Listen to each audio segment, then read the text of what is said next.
Hello!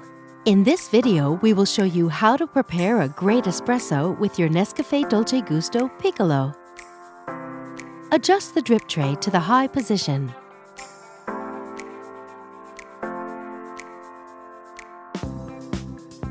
Place your cup.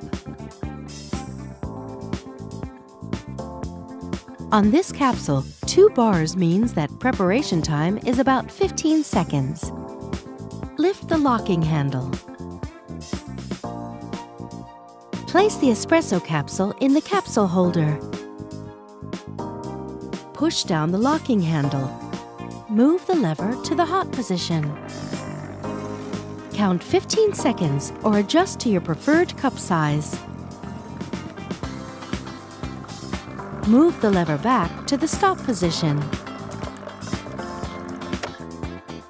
Once the coffee flow has stopped, the power button blinks red.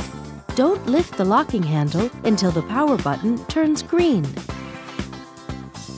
Keep in mind the coffee level on your cup as a guide for future preparations.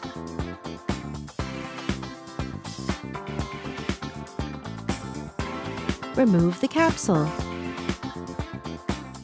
Tip it into a bin. Reinsert the capsule holder. And that's it! Enjoy your espresso with thick, velvety crema. With Nescafe Dolcegusto, you can enjoy a wide range of delicious coffees, teas, and hot chocolates.